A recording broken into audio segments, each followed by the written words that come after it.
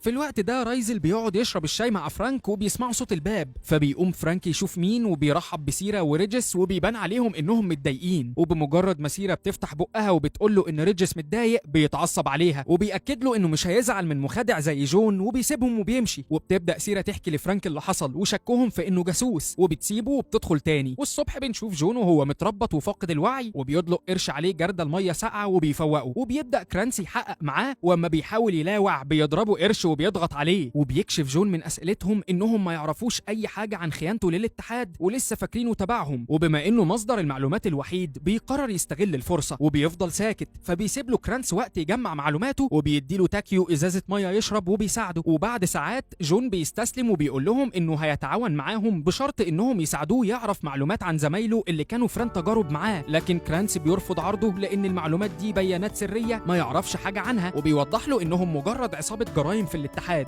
فبيقترح عليهم يخلوا تاو يساعدهم ويبحث عنهم بمهاراته التكنولوجيه، وبيتأمر عليهم وبيطلب منهم يجيبوا له اكل مخصوص. وبيسيبهم تاكيو وبيطلع يقف على السطح لوحده، وبيروح وراه تاو وبيسأله عن سبب اختلافه عنهم كعصابه وتعامله مع ناس مؤذيه زي دول. فبيحكي له تاكيو ان الاتحاد محتجز اخته وبيهددوه بيها، وعشان كده مجبر ينفذ مهامهم. وتاني يوم الطلاب بيتجمعوا وبيلاحظوا غياب جون، وما بيسألوا ريجيس بما انه عايش معاه بينكر انه يعرف حاجه، فبيتريقوا عليه وبيقفوا يهزروا. وفي نفس اللحظه بتيجي رساله لكاسي من تاو وبيتفقوا يتقابلوا، وبنكتشف ان الاتنين هاكر وكاسي واجهوا في مره وبعدها اتعرفوا على بعض. فبيسيبهم بعد المدرسه وبيطلع على اقرب مطعم وبيقعد مع تاو وبيتعرفوا على بعض وبيتكلموا في الهاكر والالكترونيات. وفي نص الكلام بيعترف له تاو انه ما عندوش عيله ودايما حاسس بالوحده، فبيتفق كاسي معاه يعتبره اخوه. وفي الوقت ده سيرا بتروح مع تاشيرو تساعده في التسوق، وبيرجعوا بشنط قد كده. وفي طريقهم بيلاقوا شويه بلطجيه مثبتين تاكيو وبيسرقوه، فبيتدخل تاشيرو وبيضربهم كلهم، وبيفهم ان تاكيو جديد في المدينه فبيرحب بيه وبيشكروا تاكيو على انقاذه، وبيتعرفوا على بعض وبيكملوا طريقهم سوا. وبيحكي لهم تاكيو عن اخته الصغيره، وبتيجي رساله لتاشيرو من صاحبه بيعرفوا فيها انه هيرجع على بيت المدير. فبيودع تاكيو وبياخد سيرا وبيمشوا، وبيتجمعوا في بيت فرانك وبيقعدوا يلعبوا. وبيرجع تاو يقف على السطح وهو سرحان وبيفكر في كلام كاسي، فبيطلع تاكيو وراه يطمن عليه. ووقتها تاو بيعرض عليه يدور له على اخته فبيوافق، وبعدها على طول بيسالوا عن احساس الاخوه والعيله وبيقفوا يتكلموا سوا. وبالليل قرش ومساعده بيروحوا لجون وبيسالوه هيتكلم امتى، فبيفكرهم جون باتفاقهم وبيطلب منهم المعلومات الاول. وقتها بيضربوا قرش وبيضغط عليه وبيسالوه لو خد النوبلس اللي جوه التابوت وخباه، لكن جون ما بيريحوش وبيسيبوا لخياله. وقبل ما يضربوا تاني بيقطعوه تاكيو وتاو وبيفكروه انه مهم بالنسبه لهم ومصدرهم الوحيد. فبيتعصب قرش عليهم وبيسخر منهم، وبيفكر تاكيو بالمهمه اللي دافع فيها عن النساء والاطفال، وبيأكد له انه بعد ما مشي قضى عليهم كلهم، وبيهدده انه لو اتدخل في شغله تاني هيخلص على اخته كمان. وقتها تاكيو بيتجنن وبيطلع مسدسه، وقبل ما يهاجمه تاو بيوقفه، فبينبهه قرش انه مجرد واحد بيتبع اوامر زعيمه، واي حد بيتورط معاهم بيخلصوا عليه علشان يحافظوا على اسرار الاتحاد. وقبل ما بيخرج بيوشوشه في ودنه وبيقول له ان اصوات الناس وهي بتتأذي ممتع قوي، وبيضحك وبيسيبه وبيخرج. وتاني يوم بعد انتهاء المدرسه بيخرج تاشيرو وكاسي وريجيس سوا، وبيبقوا راجعين مع ريجيس على بيت المدير بعد ما عزمهم على العشاء. في نفس الوقت قرش بيكون واقف بعيد بيراقبهم، وفجأة ريجيس بيختفي من وسطهم لانه بمجرد ما بيحس بوجودهم بيقرر يروح لهم لوحده وبيقابلهم في حته بعيده. وقتها قرش بيطلب منه يجي معاه في هدوء، لكن ريجيس بيرفض وبيستفزه تاني، فبيتعصب قرش وبيهجم عليه بكل قوته. وفي لحظه بيقدر ريجيس يتحكم فيه وبيضربه على وشه وبيجرحه، فبيتصدم وبيفتكروا النوبلس وبياخد برشامه قوه هو وبيتحول لوحش وبتدور بينهم معركة شرسة جدا. وبرغم ان ريجيس بيهزمه لكن بيستسلم في النهاية بعد ما بيشوف مساعده مكتف صحابه تاشيرو وكاسي وبيساوموا بيهم، وبيسيطر قرش عليه هو كمان وبياخد التلاتة على مخبأهم وبيستدعي باقي العصابة ومعاهم جون علشان يجوا يشوفوا انجازه. واول ما بيدخلوا وبيشوفوهم بيتصدموا. وفي نفس الوقت فرانك بيكون مع سيرا وبيديها دروس للطبخ، وفجأة بتتخض وبتقول له هو ورايزل ان صاحبها محتاج مساعدتها، وبتوضح لهم ان في تواصل ذهني خفي بينها وبين ريجيس ومن خلاله بيقدروا يعرفوا كل حاجة عن بعض، وما بيتقطعش غير في حالة ان ريجيس يكون فقد وعيه او بعد الشر يعني توفى. وبتطلب منهم يقعدوا ياكلوا وما يقلقوش وبتسيبهم وبتخرج. وبعدها فرانك بيبلغ رايزل ان في طالبين كانوا مع ريجيس وعمال يرن عليهم وما بيردوش، وبيتوقع ان التلاتة واقعين في نفس المشكلة وبيخرجوا ورا سيرا. وساعتها جون بيأكد لقرش ان عملته ملهاش لازمة لان الطلاب مش فارقين معاه وملهوش اي علاقة بيهم، حتى لما بيحط الأداة لحد على رقبة ريجيس بيتجاهله ومش بيتأثر، فبيستفزه ريجيس لحد ما بيضربه وبيخليه يفقد الوعي تاني. في نفس اللحظة بيفوق تاشيرو وبيشوف كاسي مرمي جنبه فبيفوقه هو كمان وبيتخض على ريجيس، وبمجرد ما بيصرخ بيمسكه قرش وبيحط الأداة لحد على رقبته وبيأمره يخرس، فبيتدخل تاكيو وبيدافع عنه. وقتها بيستوعب تاشيرو وصاحبه وجود تاكيو وتاو وبيفهموا انهم رجال عصابات، وساعتها بيطلب كاسي من تاو يساعدهم. واول ما بيناديه اخويا بيضحك قرش ومساعده عليهم وبيضرب كاسي بالرجل وبيوقعه على الارض، وبيعرفهم ريجيس ان كل اللي هم فيه ده بسبب جون وكلهم بيلوموا بعض. فبيلاحظ مساعد قرش ان اكله خلص وبيستأذن قرش وبيخرج يجيب غيره علشان يستمتع بعرض العتاب اللي بيحصل ده. وبعد ما بيخرج بيزهق قرش وبيضرب تاشيرو وبيضغط عليه، وحتى تاكيو ما بيقدرش يوقفه، فبيأكد له جون لتاني مرة انه ما يعرفهمش وبيحاول يسيطر على نفسه لحد ما يوصل للمعلومات اللي محتاجها. فبيقرر قرش يخلص منهم لانهم عرفوا بوجودهم. وقتها تاو بيتدخل وبيقترحوا على قرش يستخدموا علاج يتلاعب بذكرياتهم ويطلقوا سراحهم احسن، لكن كرانس بيرفض. وبمجرد ما بيسمع قرش قراره بيقرر يبدأ بكاسي، فبيحاول تاشيرو يمنعه لكن بيقدر يبعده عنه. وقبل ما يقرب لكاسي بيقف ريجيس قصاده وهو ايده متأيدة وبيستغل قرش ضعفه وبيضرب فيه من غير رحمة. في الوقت ده بتوصل سيرا على المبنى وبتقابل مساعد قرش وبتدخل معاه في معركة شرسة، وبيستمر قرش في ضرب ريجيس لحد ما تاشيرو بيتدخل وبيضربه. فبيتعصب قرش ولسه هيضربه بس تاكيو بيحاول يوقفه، لكن كرانس بيأمره يروح يشوف ايه اللي بيحصل فوق المبنى لانه سامع دوشة، فبيضطر يخرج ويسيبهم. وما بيقدرش جون يستحمل فبيوافق يديهم المعلومات مقابل انهم يدوا للطلاب حبوب الذاكرة ويطلقوا سراحهم. فبيكرر كرانس كلامه وبيأكد له انهم ما بيسيبوش دليل وراهم مهما حصل. فبيبدأ قرش يضرب تاشيرو وبيقف جون مشلول في مكانه بيفكر يخسر فرصته الأخيرة في وفائه بوعده لصاحبه ولا ينقذ صحابه الجداد، وبيفتكر كل ذكرياته معاهم. وفي النهاية بياخد قراره وبيوصي ريجيس يكمل لو حصل له حاجة، وبيجري ينقذ تاشيرو في آخر لحظة وبيهجم على قرش. وبما انه اقوى منه ما بيقدرش جون يتصداله بس بيقاومه لحد آخر نفس علشان يحمي الطلاب. وقبل ما يضربوا الضربة القاضية بيتعصب ريجيس وبيفك ايده وبيقف بينهم وبيضرب قرش بقوته السحرية وبيبعدوا عنهم. فبيقع جون في ساعتها من كتر التعب وجرحه اللي بينزف. وبعد ما بيقعدوا جنب تاشيرو وكاسي بيرجع تاني لمواجهة قرش، وحتى بعد ما بيتحول لوحش بيقدر يهزمه بكل سهولة. وقبل ما ينهي حياته بيتدخل كرانس وبيقرر يواجه نفسه وبياخد الحباية اللي بتحوله لوحش. فبيضحك قرش وبيتباهى بزعيمه، بس مرة واحدة بيضربه كرانس في بطنه وبينهي حياته وبيسحب كل قوته من جسمه وبيرميه بعيد. واول ما ريجيس بيحاول يهاجمه بيضربه ضربات قوية وبيقدر يهزمه لكن بيسيبه عايش لانه لسه محتاج منه معلومات. وبيحاول جون يقوم يواجه كرانس لكن بينزف اكتر وبيقع تاني. وفي نفس الوقت تاكيو بيواجه فرانك فوق المبنى وبتدور بينهم حتة حرب شرسة، وبيقف رايزل يتفرج من بعيد ويطمن على فرانك وبيسيبه وبيروح ينقذ الطلاب. واول ما بيحس تاكيو ان مفيش فايدة بياخد الحباية هو كمان وبيحط مسدس على راس فرانك، وبمجرد ما بيقول له انه هيخلص على رايزل بعد ما ينهي حياته بيتحول فرانك الوحش وبيستخدم سحره وبيهجم عليه، وبيقرر ما يخلصش عليه بسهولة ويأذيه لحد ما يتوفى. واثناء ما تاكيو بيتضرب بيفتكر كل جرايمه وبيحس ان اللي بيحصل فيه ذنب كل الابرياء اللي اذاهم. وفجأة بيفتكر اخته فبيرجع يقاوم ضربات فرانك تاني، فبيستغرب وبيسأله عن السبب اللي بيقاوم علشانه في الحياة. فبيقول له تاكيو انه بيحمي اعز ما يملك وبيهجم عليه، وهو ما يعرفش مين فرانك ومدى قوته. وبيقدر فرانك يسيطر عليه وبيدخل اسياخ حديدية في كل جسمه. وقبل اخر ضربة بيلاحظ ان سيرا واقفة تتفرج عليه بعد ما خلصت على مساعد قرش، وبتكتشف انه مش مجرد انسان عادي. فبيقول لها فرانك ان هو كمان عرف انها زعيمة من النبلاء اول ما شاف سلاح الروح معاها. فبتغير سيرا الموضوع وبتسأله لو هيخلص على تاكيو فعلا. فبيستغرب تاكيو سؤالها وبيطلب منها تسيبه وتروح تساعد تاشيرو لانه انقذه وهو ما قدرش يرد له معروفه. وقتها فرانك بيقرر ما يخلصش عليه وبيعرفه انه يقدر يعتذر منه بنفسه وبيسيبه وبيمشي. في الوقت ده رايزل بيدخل عليهم وبيشوفهم وهم مرميين في الارض، واول ما كرانس بيحاول يتكلم معاه بيبص له وبيتحكم فيه وبيساله مين سمح له يتكلم، وبيتفاجئوا كلهم بقوته. وبيحاول كرانس يقاومه لكن مفيش فايده، فبيأمر تاو يضحي بنفسه ويقدم له قوته هو كمان. وقتها كاسي بيحاول يوقفه وبيتحايل عليه ما ينفذش اوامره، فبيسكته تاو وبيفهمه ان ده مصيره لانه انسان معدل. وقبل ما كرانس يأذيه بيصرخ كاسي وبيتحايل على رايزل يحميه لانه حاول ينقذهم. واثناء ما هو بيتكلم تاو بيهاجم كرانس وبيقدر يهرب منه، وبيواجهه وبيعرفه انه مش هيقدر يشوف وبيقضي على طلاب في بدايه عمرهم ويقف يتفرج. وفجاه كرانس بيهجم عليه وبيمسكه من زمارة رقبته، فبيتدخل رايزل وبيسيطر على كرانس وبيشل حركته، وبيواجهه كرانس بقوه نزيفه وبيتهز المبنى كله من قوته. فساعتها بيتاكد فرانك ان رايزل اتدخل في المعركه، وفي النهايه بيقدر رايزل يخلص من كرانس. والصبح بيصحى تاكيو وهو مخضوض وبيتفاجئ بجون جنبه على السرير التاني وجروحهم كلها متداويه، وبيسالهم ما فين وايه اللي حصل لتاشيرو. فبيطمنوا جون وبيعرفوا انهم في بيت فرانك وكل الطلاب بخير وبيتعالجوا. وبيروح فرانك يبلغ رايزل انهم فاقوا وبيشوفوا وهو بيكح نزيف، وبيقلق عليه وبينبهه من استخدام قوته اكتر من كده. فبيفهموا رايزل ان الطالبين طلبوا مساعدته وما كانش ينفع ما يتدخلش. فبيعرفوا فرانك انه عمره ما هيتغير وهيفضل دايما طيب مع البشر، وبيعتذر له لانه اتصرف بانانيه مع تاكيو وخالف اوامره، وبيأكد له انه لسه فاكر وعده ليه بانه ما يستخدمش كل قوته ويسيطر عليها لحد اخر محاوله. فبيعذره وبيعرفوا انه واثق فيه وبيطلب منه يجهز الاكل، وبيقعدوا ياكلوا سوا مع الاثنين النبلاء وتاو، وبينسجم تاو معاهم بسرعه. واثناء كلامهم بيقاطعهم جون وتاكيو وبيشكروهم على كل حاجه عملوها علشانهم. فبيعزمهم فرانك يقعدوا ياكلوا معاهم الاول. واول ما بيقعد جون على الترابيزه بتبدا خناقاته مع ريجس تاني. وفي نص الليل بيخرج جون على البلكونه وبيعتذر لصاحبه لانه فشل في الوصول لمعلومات، وبيبقى متضايق من نفسه لانه حتى ما بيملكش اي قوه وعرض الطلاب للاذى، وبيضغط على ايده لحد ما بيجرح نفسه. فبيقطعه رايزل وبيأكد له انه حاسس بقوه كبيره جواه بتثبت انه مش ضعيف، وبياخد من نزيفه وبيظهر له قوته الحقيقيه. وبعدها بيأكد له ان الموضوع في ايده وبيسيبه وبيمشي. فبيرجع جون على اوضته وبيسمع تاو وهو بيحكي لتاكيو عن اللي عمله كرانس واستغلاله لقوه قرش، وبيقترح عليه يبعدوا عن الاتحاد. فبيفكروا انه مش هيقدر لانهم محتجزين اخته. وقتها تاو بيفاجئه وبيعترف له انه اخته مجرد كذبه، فبيتعصب عليه وبيمسك فيه. فبيوضح له ان الاتحاد اتلاعب بيه وبذكرياته، واكدوا له انه عنده اخت. وبينهار تاكيو وبيسال نفسه عن السبب اللي كان بيحارب علشانه طول الوقت وروح الابرياء اللي اتعلقت في رقبته. فبيهديه تاو وبيعرفوا انهم لازم يجهزوا نفسهم ويمشوا الصبح علشان ما يبقوش عبء على الناس اللي انقذوهم اكتر من كده. وفعلا الصبح بيجهزوا وبيبلغوا فرانك وبيودعوه. وتاو بيعرف جون قبل ما يمشي ان كل السجلات الخاصه بيه هو وزمايله اتدمرت وما بقاش ليها اي اثر في الاتحاد، وبيعتذر له لانه ما قدرش يساعده. واول ما بيفتحوا الباب بيوقفهم جون وبيتوسل لفرانك يسيبهم يعيشوا معاهم لان الاتحاد مش هيسيبهم في حالهم. فبيفكروا فرانك ان البيت بيته هو كمان، وبياخد راي رايزل فبيأكد على كلامه. فبيتكسف جون من كرمهم وبيشكرهم، وبيرجع تاو وتاكيو يعيشوا معاهم. وبعد ايام بيفوق تاشيرو وكاسي وبيروحوا على المدرسه، واول ما بيدخلوا بيعرفوا ان تاو وتاكيو اشتغلوا في الحراسه مع جون والبنات ملمومين حواليهم. وبيدخل رايزل بعدهم، واول ما تاشيرو بيناديه البنات كلها بيبصوا له وبيعكسوه، وبعدها بيتجمعوا كلهم وبيروحوا الفصل سوا. في الوقت ده فرانك بيبقى واقف في شباك مكتبه وبيتفرج عليهم، وبيفتكر كلام رايزل ليه بانه بقى يحب حياته والناس اللي عايش معاهم دلوقتي وما بقاش حاسس بالوحده، فبيفرح باندماجه معاهم. وبالليل بيتجمعوا كلهم وبيبقى لسه سيرة وتاشيرو وكاسي ما رجعوش من المدرسه، وبيتفقوا انهم يمحوا ذكريات الطالبين علشان ما يعرضوهمش للاذى. واول ما بيوصلوا وبيشوفوهم بيلاحظ تاشيرو ان في حاجه غلط، فبيقعدوا معاهم وبيفهمهم فرانك بالراحه انهم هيغيروا شويه في ذكرياتهم. واما بيتفاجئوا تاشيرو بيوضح لهم ان دي تاني مره هيتلاعبوا فيها بذاكرتهم، وبيحكي لهم ان في 2 من الاتحاد هجموا على المدرسه من فتره ودارت حرب شرسه وجريمه كبيره شبه اللي حصلت من يومين. وقتها استخدموا سحرهم وغير لهم ذكرياتهم واقنعهم ان رايزل مجرد زميل ليهم في المدرسه وهو مديرهم. فبيتصدموا، وبيعرفهم تاشيرو انه عارف ان كلهم مش ناس طبيعيه، وان عامه الناس ما ينفعش يعرفوا بوجودهم ولا بالحروب اللي بتحصل. وبيوضح لهم انهم مش لعبه في ايدهم يستخدموها لمصلحتهم وقت ما يحبوا. فبيقطعوا ريجس وجون وبيعرفوا ان في عالمهم الاجراء ده ضروري بعد كل مهمه، وما بياخدوش فيه اذن حد قبل ما بيغيروا ذكرياته علشان يحموهم من اي اذى. فبيعيط كاسي وتاشيرو وبيزعلوا لانهم هينسوا الناس اللي انقذوا حياتهم، بس في النهايه بيوافقوا. وبيأكد لهم تاشيرو ان حتى لو الذكريات اتغيرت المشاعر عمرها ما هتتغير وهيفضلوا يحبوهم مهما حصل. وبيبدأ رايزل يستخدم سحره وبيغير ذكرياتهم. والصبح بيروح تاشيرو وكاسي على المدرسه وهم مش فاكرين اي حاجه. ومن ناحيه تانية بتظهر ملكه لوكي دنيا وبيبلغوها الفرسان ان التابوت ظهر في دوله اليابان وبعدها اختفى. فبعتوا سيرة وريجس يستكشفوا الحقيقه، لكن لكنهم وقفوا الاتصال بيهم فترة وما بعتوش اي معلومات جديدة او مفيدة. وبيبلغها واحد منهم انهم قابلوا شخص غريب شاكين انه من النبلاء، وبنكتشف ان الراجل اللي بيتكلم هو نفسه لانديجر العجوز ومساعد الملكة المقرب. فبتأمره يروح بنفسه على اليابان يشوف ايه اللي حصل ويبلغها. فبينفذ لانديجر اوامرها، والصبح بيبقى قدام المدرسة، وبمجرد ما بيوصل كل النبلاء بيحسوا بيه وبيوقفوا على البوابة الحراس الثلاثة، ولسه لانديجر هيستخدم سحره، لكن سيرا وريجس بيظهروا له في نفس الثانية. وبنكتشف من كلامهم انه جد ريجس وزعيم قبيلته، وبيطلب لانديجر من حفيده يفسر له سبب اهماله ونسيانه للمهمة اللي اتبعت علشانها، وسماحه لثلاثة من الرجال المعدلين بانهم يعيشوا وسط البشر ويأذوهم. فبيحاول ريجس يوضح له الموضوع لكنه ما بيدلوش فرصة. وقتها فرانك بيقاطعه وبيرحب بيه، وبيتصدم لانديجر بيه، وحتى سيرا وريجس بيتفاجئوا انهم يعرفوا بعض. وبعدها بياخدوا فرانك على بيته، وبيقابل رايزل وبيتصدم اول ما بيشوفه. فبيعرفوا رايزل انه اول ما شاف سيرا وريجس كان متأكد ان اليوم ده هيجي، وبيسأله لو جم يدوروا عليه. فبيأكد له وبيحكي له ان من وقت اختفائه المملكة اتغيرت تماما، وبنت الملك الوحيدة اتولت العرش بعد وفاة ابوها، ومن وقت اختفائه بتدور عليه بعد ما اتشهر بخيانته للملك وانه السبب في وفاته. فبيعترض فرانك على كلامه وبيعرفه ان زعيمه ملهوش علاقة بالكلام ده، لكن رايزل بيوقفه وبيسأل لانديجر عن وضع لوكيدونيا دلوقتي. فبيكمل وبيحكي له ان معظم زعماء القبائل اتوفوا وابنائهم اتولوا الزعامة مكانهم، ومن ضمنهم سيرا، والفجوة اللي حصلت وصلت الدولة لحالة ضعف. وبعد ما بيخلص بيطلب من رايزل يرجع معاه ويدافع عن نفسه وبراءته، لكن هو بيرفض وبيعرفه انه عاوز يفضل في اليابان شوية، وبيقوم يقف في الشباك زي عادته. فبيودعه لانديجر، وقبل ما بيمشي بيعرف فرانك انه لسه ما بيثقش فيه وما زال شايفه المجنون اللي خلص عن النبلاء، وبيتمنى لو كان منعه من قربه لرايزل وتحوله لواحد منهم. فبيسأله فرانك لو كان حابب وحدة رايزل وعزلته عن العالم كله علشان بس يحمي النبلاء، لكن لانديجر بيعرفه انه ما يهموش كل ده، ومضطر يبلغ عن وجود رايزل لان من مصلحته يرجع تاني على لوكيدونيا ويثبت براءته ويعيش وسطهم من تاني. فبيوضح له فرانك ان مش ده اللي عايزه زعيمه دلوقتي، وانه مبسوط بحياته وسط البشر والنبلاء وحتى الرجال المعدلين، وبيطلب منه يقعد يشوف بعينه. فبيوافق لانديجر وبيشوف حياة رايزل الجديدة، وبيتأكد انه اتغير وبقى مبسوط في حياته. وقبل ما لانديجر يمشي بيتكلم مع سيرا وريجس وبيبلغهم انه راجع المملكة الصبح ومش هياخدهم معاه، وبيوصي ريجس انه لو حصل له حاجة في يوم من الايام يحل مكانه ويبقى زعيم القبيلة، ولحد اليوم ده يفضل في اليابان. وبينصحه يستفيد من رايزل وقوته على قد ما يقدر لانه هيكتسب مهارات مش هيعرف يلاقيها في مكان تاني. وبيوصي الاتنين على حماية بعض، وانهم يختاروا الطريق اللي يخليهم يبقوا فخورين بنفسهم وبحياتهم كنبلاء. وفي لوكيدونيا الزعماء بيجتمعوا مع الملكة وبيحرضوها على ريجس وسيرا، وانهم ممكن يكونوا قابلوا ساكن التابوت ومخبيين. وبنكتشف من كلامهم ان رايزل هو النوبلس اللي كان في التابوت. وبالليل بيرجع لانديجر على المملكة وبيبلغ الملكة ان مفيش اي حاجة غريبة بتحصل في اليابان، وبيطمنها على سيرا وريجس وان اختفائهم بسبب انهم ما وصلوش لاي حاجة جديدة. لكن الملكة ما بتصدقهوش وبتقرر تقرأ عقله وتعرف الحقيقة، لكنها ما بتقدرش. وبيفهمها لانديجر ان مش سهل تسيطر عليه لانه مهما كان اقوى منها. فبتأكد له انها هتعرف الحقيقة بس من سيرا مش منه، وبتطلب من الزعيم ابن رايجا يروح يجيب سيرا بنفسه ويحط لانديجر في السجن. فبيوافق، وفي نفس اللحظة بيقطعوا اخوه رايل وبيطلب منها يروح بداله يجيب سيرا لانهم صحاب وهو عارفها كويس. ورغم رفض اخوه لكن الملكة بتوافق وبتديله قرار رسمي باعتقالها وبتأمره يجيبها بأي ثمن. وتاني يوم بيوصل رايل على اليابان، وفي الوقت ده سيرا وريجس بيكونوا في المدرسة بيلعبوا بالطيارات الورقية، وبيتفاجئوا برايزل كمان بيلعب معاهم. فبينط رايل من مبنى لمبنى لحد ما بيوصل للمدرسة وبيسيطر عليها كلها، لكن النبلاء ما بيتأثروش وبيحسوا بيه. وبيلاحظ جون واصحابه ان الطالبات فيهم حاجة مش طبيعية، فبيجروا بسرعة يعرفوا السبب لحد ما بيشوفوا رايل. واول ما بيبص لهم بيستغرب ان ما قدرش يسيطر عليهم، وبيكتشف انهم معدلين وبيفضل يستفزهم. واول ما جون بيحاول يسأله على هدفه بيضربه في نفس اللحظة في ظهره وبيجرحه بسرعة البرق. فبيحاول تو يتصدى له لكن ما بيقدرش عليه. وقبل ما بيدخلوا في عركة بيوقفوا ريجس وبينزل هو وسيرا، فبيتجاهلوا رايل تماما. وبيفرح اول ما بيشوف سيرا وبيعرفها انه جاي مخصوص علشان يرجعها معاه على المملكة، وبيطمن عليها لانه اخر مرة شافها لما حاول يتقدم لها. وبيحكي لها انه خرج من السجن قبل 10 ايام بعد ما قضى 10 سنين من عمره فيه بيفكر فيها طول الوقت. وبيبان من كلامه انه مجنون بحبها ومجنون عقليا. واول ما بيحاول ريجس يتدخل في كلامهم بيهجم عليه وبيمسكه من زمارة رقبته وبيأمره ما يتدخلش في حاجة ما تخصهوش. وبمجرد ما بتطلب سيرا منه يوقف اللي بيعمله بيسيبه على طول وبيطلب منها تيجي معاه، واما بترفض بيهددها. فبتعرفه سيرا انه لو سبب مشاكل وضجة وسط البشر هتبلغ اخوه، ووقتها هو عارف ايه اللي هيحصل له. وبتأمره يمشي في هدوء، فبيوافق. وقبل ما بيمشي بيوشوشها وبيعرفها انه مش عاوز يأذيها وبيطير. بس سيرا ما بتفهمش قصده، وبيجري ريجس يطمن عليها ولسه بيسألها قال لها ايه في ودنها بيصرخ تاكيو وبيقول لهم ان ان جون اتصفى بين ايديهم وفقد الوعي خالص، وبيحاولوا يفوقوه لكن مفيش فايده، فبيرجعوا بيه على البيت وبيعالجوا فرانك في المختبر، وبيخرج يفهم ايه اللي حصل، فبيحكوا له وبيعتذر لهم ريجيس لانه ما قدرش ينقذه، فبيطمنوا فرانك انه ملوش ذنب، وبيسالهم عن سبب وجود رايل وعلاقته بسيرة، فبتحكي لهم سيرة انه عرض عليها الجواز في الماضي، ولما رفضته اتعصب ودمر بيتهم كله، ومفيش حد قدر يقف له غير اخوه، وقبض عليه ورماه في السجن. فبيستغربوا تاكيو وتاو قوته رغم انه في نفس اعمارهم، لكن ريجيس بيفاجئهم وبيعرفهم ان رايل اكبر منه بمراحل، وبيصدمهم اكتر لما بيقول لهم انه عمره يا دوبك 199 سنة بس، فبيتريقوا عليه بعد ما طلع عجوز العواجيز. وبعد ما بيخلصوا كلامهم بيروح تاكيو وتاو مع فرانك على المختبر يطمنوا على جسمهم، وبيفهمهم فرانك انهم لازم يعملوا صيانة دورية علشان يعيشوا، وقبل ما يخرجوا بيسألوه عن صحة جون، فبيطمنهم انه قرب يخف، وبيلاحظ انهم زعلانين وبيسألهم عن السبب، فبيعترفوا له انهم مكسوفين من نفسهم لانهم ما قدروش يحموا صاحبهم وفضلوا واقفين مكانهم، وبيجي لهم فكرة وبيطلبوا منه يزود قوتهم بعلمه وقوته علشان يقدروا يحموا صاحبهم، وبيتحايلوا عليه فبيوافق فرانك. وبالليل بتخرج سيرة وبتروح تقابل رايل لوحدها بعد ما قدرت تسيطر على ريجيس وأمرته يروح ينام، لكن رايزل بيحس بيها، واول ما بيحاول يخرج وراها بينحني فرانك قدامه وبيطلب منه يسيب له المهمة دي عشان انه بلاء ما يعرفوش بوجوده، فبيسمح له يروح مكانه ويستخدم كل قوته. وبتكون سيرة وصلت لرايل وبتقف تتكلم معاه وبتسأله كان قصده ايه بتهديدها، فبيعترف لها رايل انه لسه بيحبها وبيتقدم لها تاني، وبيمد لها ايده وبينصحها توافق وتبعد عن ريجيس والبشر القذرين، لكن سيرة بتفهمه انها حبت البشر والحياة معاهم واتعلمت حاجات جديدة، وبتفتكر كل ذكرياتها من ساعة ما وصلت على اليابان، وبتعرفه انها حابة تعيش في وسطهم مش معاه، فبيتعصب رايل وبيتحول، وقبل ما يهاجمها بتمنعه الاسياخ الحديدية وبتبعده عنها، وبيظهر له فرانك في السماء وبينزل يسأله عن سبب وجوده، لكن ما بيردش عليه وبيهاجمه مرة واحدة، وبتدور بينهم حرب شرسة، وبيقدر فرانك يهزمه في النهاية، وبيعرفه انه عارف ابوه كويس وحس للحظة انه كان بيحاربه وبيستفزه بالكلام، فبيتحول رايل وبيستخدم سلاح الروح وبيجرح فرانك بيه، لكن حتى بعد اصابته بيقف يضحك وبيستخدم سلاحه وبيواجهه تاني، وبتزيد الحرب بينهم وبتتهز كل المدينة. وبيجي ريجيس يطمن على سيرة فبتأكد له انها بخير ولازم توقف الحرب دي قبل ما حد من البشر يتأذي، وبتطير سيرة وبتقف بينهم وبتضرب رايل وبتأمره يرجع على المملكة، وساعتها رايل بيطلع لها قرار الملكة الرسمي وبيوضح لها ان الاستدعاء من الملكة ذات نفسها، فبتضطر سيرة تروح معاه وتنفذ الأوامر، وبيرجع فرانك وريجيس على البيت وبيروح يبلغ رايزل بكل اللي حصل، وبيتوقع ان لانديجر ما بلغش عنه وعرض نفسه للأذى وبيسأله عن رأيه، فبيقرر رايزل يرجع على لوكيدونيا، وبعدها فرانك بيروح يقف مع ريجيس وبيبلغه انهم هيروحوا سوا على المملكة، وبينصحه يمشي ورا قلبه وينقذ سيرة ويجي معاهم حتى لو هيخالف أوامر الملكة. وبتوصل سيرة على القصر الملكي مع رايل وبتسألها الملكة لو قابلت أي نبيل مشبوه مختلط بالبشر، فبتسألها سيرة في البداية عن مكان لانديجر، وأول ما بتعرف انه اتسجن بسبب كذبه بتعرفها انها مش هتقدر تجاوب على سؤالها، وقتها الملكة بتستخدم سحرها وبتحاول تضغط عليها، فبيوقفها رايل وبيأكد لها ان سيرة بريئة وما قابلتش رايزل وكانت عايشة مع بشر معدلين وراجل أشقر غريب ما يعرفش مين هو، بس كان قوي جدا وشكله كده إنسان طبيعي، وبيطلب منها أخوه تعفو عن سيرة لأنها مش هتستحمل أكتر من كده، وبمجرد ما بتوقف سحرها بتفقد سيرة الوعي، وبتأمر الملكة بسجنها والتحقيق مع لانديجر، وبتفهمهم إنها مش هتبقى متساهلة زي أبوها وهتحافظ على نظام لوكيدونيا مهما حصل. وفي الوقت ده فرانك بيبقى مع رايزل وريجيس في الطيارة وبيسأل ريجيس عن سبب قلقه، فبيعرفوا إنه قلقان على جده وسيرة وكمان على الثلاث حراس اللي سابوهم لوحدهم في اليابان من غير حماية، فبيطمنوا فرانك إنه خد الاحتياطات اللازمة واداهم برشام يزود قوتهم يستخدموه لو اتعرضوا لأي أذى. وفجأة الطيارة بتتهز وبينبههم فرانك وبيطلب منهم يستعدوا للهبوط المفاجئ، وبيوصل خبر للزعماء بسقوط طيارة بشرية في أرضهم، فبيبعتوا الفرسان يتحققوا من الموضوع. وساعتها فرانك ورايزل وريجيس بيبقوا ماشيين في الغابة، وفي نص الطريق ريجيس بيحذرهم من المنطقة المحظورة وبيفهمهم إنها مليانة بالفرسان المتمردين، ولسه بيشرح لهم مدى خطورتهم لكنهم بيتجاهلوه وبيسيبوه وبيمشوا. وبنكتشف إن قصر رايزل في المنطقة دي وبيدخلوه الثلاثة سوا، لكن فرانك بيؤمر ريجيس يقف عند الباب، وبيطلع هو ورايزل لأوضة معينة، وأول ما رايزل بيفتحها بسحره بيظهر سيف الملك الروحي وبينبهر فرانك بيه، فبيوضح له رايزل إنه سابه وراه علشان يكشف الحقيقة. في الوقت ده ريجيس بيحس بوجود الفرسان فبيخرج يراقبهم من بعيد، وقبل ما يقربوا من القصر بيخبي وشه وبيهجم عليهم، وبتدور بينه وبينهم معركة شرسة لحد ما القناع بيقع منه، وبيتفاجئوا الفرسان إنه بيحاربهم وبقى خاين وبيحاصروه من كل مكان، بس فجأة بيتضرب نار عليهم وبيظهر جون وتاكيو وتاو وبيخلصوا ريجيس من كل الفرسان، وبيرجعوا الأربعة سوا على القصر. ولما بيستغرب فرانك وجود الحراس بيفهموه إنهم كانوا مستخبيين في الطيارة وما قدروش يسيبوهم لوحدهم لأنهم بيعتبروا إنهم فريق واحد، فبيوافق رايزل على وجودهم، وبيفهمهم فرانك إنهم جايين يحموا لانديجر وسيرا بعد ما ضحوا بنفسهم وكذبوا علشان يحموا رايزل، واما بيتفاجئوا بيوضح لهم رايزل ان النبلاء بيلاحقوهم بقالهم سنين بتهمة اشتباه في انهاء حياة الملك السابق. فبيتصدم ريجس وبيسألوا لو هو اللي كان في التابوت، وبيتدخل جون في كلامهم وبيطلب من رايزل يفهمهم هو مين وليه الاتحاد والنبلاء بيدوروا عليه، ولو هو نوبلس زي ريجس، وبيبقى في دماغه مليون سؤال. فبيقطعوا فرانك وبيفهموا ان لقب نوبلس ما بيطلقش غير على كائن واحد ملهوش مثيل وبيتميز عن كل النبلاء بقوته، ورايزل هو النوبلس. فبيستغرب جون ان هو نفسه المجرم اللي خلص على الملك، وبيسألهم عن خطتهم. فبيرد عليه رايزل وبيتأكد منه انه هيساعد مجرم. وقتها الحراس بيفهموه انهم مستعدين يضحوا بحياتهم علشانه بعد ما انقذهم وحماهم، وحتى ريجس بيأكد له انه معاه، وبما ان جده بنفسه حاول يحميه فاكيد في سبب. فبيفرح رايزل جدا وبيحس انه كون عيله حقيقيه، وبيفتكر نصايح الملك ليه بانه ما يعيش وحيد بمجرد انه نوبلس، وعرض بانضمامه للعيله المالكه ووراثته للعرش بعد ما يتوفى. وفجاه بيقرر رايزل يروح يقابل الملكه في القصر. في الوقت ده اخبار خيانه ريجس بتوصل للملكه، وبتفهم ان رايزل وصل على المملكه، وبتتاكد من خيانه لانديجر وبتقرر تحكم عليه بعقوبه انهاء الحياه. فبيعترضوا الزعماء وبيحاولوا يهدوها وبيفكروها ان لانديجر هو اللي رباها واهتم بيها من وهي طفله، واكيد في سبب قوي ورا اخفائه للحقيقه. فبتقول لهم الملكه انها هتسيب له القرار بما انهم مصرين، وبتروح له بنفسها على الزنزانه. وفي طريقها بتفتكر كل ذكرياتها معاه وانه كان بيهتم بيها طول الوقت لان ابوها على طول كان مشغول، وبالذات مع رايزل، وكل شويه بيستدعيه على القصر وبيقعد معاه. وبرغم كده اصرت انها تتعلم اكتر وتخليه فخور بيها لانها ورثته الوحيده. وفي يوم بتروح تقعد معاه شويه وبتتفاجئ انه قاعد مع رايزل وبيعرض عليه يبقى الملك من بعده وكانها ملهاش وجود، لكن رايزل اللي بيرفض. فبتجري وهي بتعيط، ومن وقتها وهي بتكره رايزل وسيرته. وبتوصل لزنزانه لانديجر وبتساله لاخر مره لو قابل رايزل، فبيعترف لها انه شافه واتكلم معاه، بس بيأكد لها انه لسه مش في صفها. فبترجع الملكه على القاعه وهي متعصبه، وبتبلغ الزعماء ان لانديجر اتخلع من منصبه واتحكم عليه بانهاء الحياه بشكل نهائي، وبتأمرهم يحتجزوا رايزل واي حد بيسانده. وفي السجن الكلام بينتشر بين الفرسان على حكم لانديجر، وبيتفاجئوا من قرار الملكه. ووقتها سيرا بتسمع كل حاجه وبتستخدم سحرها وبتهرب من زنزانتها. واثناء ما بتجري بتوقفها واحده من الزعماء وبتطلع اختها الكبيره، وبتدور بينهم معركه وبتقدر تهزم سيرا في النهايه. وفي الوقت ده بيتحرك رايزل وفريقه للقصر الملكي، وبيقرر جون وريجس يتسابقوا، وكالعاده بيتخانقوا سوا. وفجاه بينزل رايل من السماء وبيوقفهم وبيرحب بريجس، وبيبلغوا ان سيرا في السجن وجده اتحكم عليه بانهاء الحياه. فبيدخل ريجس في حاله صدمه وبيهجم عليه رايل، لكن جون بيحميه منه وبينصح ريجس ما ينخدعش بكلامه ويكمل طريقه للقصر. وبيطمنوه تاو وطوكيو انهم هيحلوا الموضوع وبياخدوا برشامه القوه. فبيوافق وبيجري وبيسيبهم، وبيشوفوا اتنين من زعماء المملكه وبيروحوا وراه، وبيواجهوا واحد منهم وبيوافق يسيبه ويكمل طريقه بشرط انه يهزمه الاول. فبيوافق ريجس وبيحاربوا بعض، وبتدور حرب شرسه بين جون ورايل. واما بيلاحظ رايل انه بقى قوي بيقرر يستخدم سلاح الروح وبيعمل انفجار قوي وبيأذي وبيهزم الثلاث حراس. وبيحاول جون يوقفه، وقبل ما ينهي حياته بيجي اخوه بيلومه على استخدامه للسلاح اللي ابوهم رايجا ورثه لهم ووصاهم ما يستخدموهوش غير في اخر لحظه، وبيأمره يبعد وهو هيتولى امر الثلاث اعداء. لكن فرانك بيجي من وسط الضباب وبينصحهم يجهزوا لهزيمتهم، وبمجرد ما بيحاول رايل يسخر منه بيضربه بقوته السحريه وبيعرفه انه ما عندوش وقت للهزار، ودخل في معارك كتير واحده منهم كانت مع ابوه. فبيقف اخو رايل في وشه وبيطلب منه يبعد عن اخوه الصغير ويحاربه هو. واول ما رايل بيعترض بينبهه من قوه فرانك وبيوضح له انه ما يعرفش عنه حاجه، وبيعلن عن بدايه معركتهم وبيستخدم سلاح الروح، وبتدور حرب شرسه بينهم. وفي نص المعركه بيتدخل رايل وبيجرح فرانك، فبيتضايق اخوه وبيجرح نفسه هو كمان علشان المنافسه تبقى عادله. فبيفهم فرانك السبب اللي خلى رايجا يختاره كزعيم عصابه من بعده، وبيرجعوا تاني لمعركتهم. وفي الوقت ده رايزل بيكمل طريقه للقصر، وكل واحد من فريقه بيحارب الزعماء في اماكن مختلفه، والفوضى بتعم في كل مكان. وريجس وسيرا بيتهزموا، وبتأمر الملكه باستدعاء سيرا ولانديجر، وبتحكم على الاثنين بانهاء الحياه، وبتعرفهم انها هتسجن ريجس وهتخلص على رايزل بعدهم. ووسط اعتراضات باقي الزعماء بيقاطعهم لانديجر وبيأكد لها ان ريجس وسيرا ما عملوش حاجه ولا حتى رايزل، وبيفكرها انه كان دايما بيحمي الملك وانه مش لوحده، ووراه فرانك اللي قوته ضعف قوه زعماء القبائل، والانسان الوحيد اللي اعترف بيه الملك ورايزل كواحد من النبلاء. وبيصدمها وبيعرفها انها لسه مش جاهزه تبقى ملكه لوكيدونيا وتوحد النبلاء. واما الزعماء بيحاولوا يوقفوه بيفهمهم ان محدش فيهم عارف السبب الحقيقي ورا كره الملكه لرايزل، وهو ان الملك اختاره يبقى الحاكم من بعده لكنه رفض. وبيكمل كلامه مع الملكه وبيعرفها انه لو عمل جريمه فعلا فهي انه ما قدرش يرشدها للطريق الصحيح ويوريها الحقيقه، لانها حتى ما حاولتش تعرف السبب ورا عرض الملك لرايزل، ولا حتى رايزل حس بايه بعد وفاته، وسابت مشاعر الغرور والحقد تسيطر عليها. وبيأكد لها ان بتصرفاتها مش هيبقى فيه اي مستقبل للنبلاء. فبيوقفوا الزعماء وما بيصدقوش كلامه، وبتتعصب الملكه الملكة وبتقرر تنفذ الحكم بنفسها، وقبل ما تنهي حياته بيدخل رايزل عليهم وبيمنعها تلمسهم، ولسه هيقرب عليهم بيقف في وش واحد من الزعماء وبيضربه بكل قوته السحرية وبيحاول يأذيه، لكن رايزل ما بيتأثرش وبيتصدى لهجماته، فبيواجهوا باقي الزعماء لكن كل سحرهم ما بيأثرش فيه وبيقدر يسيطر عليهم وبيخليهم ينحنوا قدامه. فبتستغرب سيرا وبتقول للانديجر انها كانت فاكرة انه الملك هو اللي بيقدر يتحكم في عقول النبلاء، فبيفهمها لانديجر ان رايزل هو نوبلس ويبقى الوحيد اللي كان قادر على حماية الملك او هزيمته لان قوته اضعاف قوة الملك السابق. فبتسمعهم الملكة وبتقرر تواجهه بنفسها وبتأمر الزعماء يتراجعوا وما يتدخلوش، وبتقرر تهزمه وبتستخدم قوة نزيفها والمملكة كلها بتتهز. في الوقت ده فرانك وولاد رايجا بيقلقوا وبيطيروا بسرعة على القصر الملكي، وهناك رايزل بيواجهها وهو واقف مكانه وبيتصدى لها، فبتقوم الملكة تاني وبتأكد له انها هتنهي حياته لانه دمر حياتها، وبتضربه بقوة سيفها السحري لكنه ما بيتأثرش. وقتها رايزل بيفهمها ان لازم يبقى عندها نفس قوته على الاقل علشان تقدر تهزمه، فبتتعصب الملكة وبتستخدم كل قوتها بس بتفشل وبترمي سيفها وبتقعد على الارض وبتستسلم قدامه، وبتعرفه ان دي تاني مرة تخسر قدامه، واول مرة كانت لما ابوها فضلوا عليها ومن وقتها وهي وحيدة وما زالت. فبيتدخلوا الزعماء وبيشجعوها وبيأكدوا لها انها مش لوحدها وبيقفوا بينها وبين عدوهم، فبيقاطعهم رايزل وبيأكد لهم ان طول ما هي مش عارفة تستخدم القوة اللي ورثتها من ابوها مش هتعرف تسبب له ولو خدش واحد، وبيستفزهم بكلامه. فبيهجم عليه كل الزعماء وبتشوفهم الملكة وهم بيتهزموا منه وبتقرر تقوم تواجهه وبتستنزف كل قوتها وبتسبب له خدش في وشه، وبعدها على طول بتقع من طولها، فبيحييها رايزل وبيقع هو كمان، وبيجي فرانك بسرعة يلحقه، وفي النهاية بتعلن الملكة استسلامها. وفي اللحظة دي رايزل بيطلع سيف الملك من ايده وسحره بيتحد مع سحر سيف الملكة وبيتحدوا، وبيظهر لهم منه الملك السابق وبيحكي لبنته الحقيقية وبيأكد لها انه هو اللي انهى حياته بايده وكان عارف ان قراره هيسبب الفوضى، وبيشرح لها انه كان لازم يعمل كده بعد ما فهم نظرية التطور اللي بيعيشها البشر، وبما انهم كانوا بلاء ما بيتوفوش كان هيفضل هو ملك لوكيدونيا للأبد ومش هيدي فرصة للأجيال الجديدة يتطوروا ويتعلموا زيه. وفي يوم اجتمع بزعماء القبائل اللي بيثق فيهم وشاركهم قراره بتأمين مستقبل لوكيدونيا للجيل الجديد عن طريق إنهاء حياتهم، ومعظم الزعماء أيدوه وأنهوا حياتهم معاه وحتى لانديجر، لكن هو منعه وأمره يفضل معاها ويراقب المستقبل، وكلهم بيتفاجئوا إن لانديجر عارف كل حاجة. وأول ما بيبصوا له وبيسألوه عن السبب اللي خلاه ساكت طول الوقت ده فبيحكي لهم إن بعد وفاة الملك وكبار الزعماء الفوضى كانت في كل مكان، والشباب الصغيرين شالوا مسؤولية أكبر منهم فجأة، وحتى بنت الملك اللي المفروض تقودهم انهارت. فاستغل مجموعة من الزعماء ضعفها ونشروا الإشاعات عن رايزل وخيانته، وللأسف ده كان الدافع الوحيد اللي خلى الملكة تبقى قوية وتوحد النبلاء بهدف إنها توصل لرايزل. فقرر يسكت أول ما شافها نجحت في حياتها وبقت ملكة وقدرت تسيطر على الوضع زي أبوها، وبيعرفهم إنه مستعد يضحي بحياته علشان يكفر عن ذنبه. وفجأة وهم بيتكلموا بيدخل عليهم زعيم وهو شايل ريجس وبيرميه لجده، فبينحني للملكة وبيطلب منها تنهي حياته بدل لانديجر، وكل الزعماء بيدعموهم. فبتقرب الملكة من لانديجر وبتفك قيده هو وسيرة وبتحط راسها على كتفه وهي بتعيط، وبتقول له إنها وقت ما كانت وحيدة ما كانش فيه غيره جنبها وحبها كأنها بنته الحقيقية، ومهما عملت ما كانتش هتقدر تنهي حياته. وفي نفس اللحظة الملك بيوحد السيفين وبيأكد لبنته إن رايزل ولانديجر والباقي هيساندوها دايما وهيدوها الحب اللي هو ما قدرش يحسسها بيه، وبيطلب منها تسامحه وتفهم إنه كان بيحبها، فبيتمنى ليها التوفيق وبيختفي، وبينزل السيف وبيأكد لها رايزل إنه ملكها، فبتحضن السيف الملكي وهي بتعيط. وتاني يوم بيقرر رايزل وفريقه يرجعوا على اليابان تاني ويعيشوا كعيلة واحدة زي ما كانوا. وقبل ما يمشي رايزل بيقف قدام المكان اللي كان بيقعد فيه مع الملك دايما، وبتيجي الملكة تقف معاه وبتسأله عن رأيه في أبوها، بس قبل ما يقول رأيه بيوضح لها إنه يوم ما عرض عليه يبقى الملك من بعده كان خايف عليها لأنها كانت لسه صغيرة، فاقترح عليه يحميها بما إنه النوبلس ويعلمها ويمسك الحكم لحد ما تكبر وتبقى الملكة، لكن هو رفض وكان حابب يقوم بوظيفته كنوبلس ويحميهم من بعيد بس. وبيأكد لها إن أبوها كان راجل عظيم، فبتضحك الملكة وبتفرح جدا بكلامه. وبعدها بيرجع رايزل على اليابان وبيكمل حياته مع فرانك وباقي مجموعته في سعادة.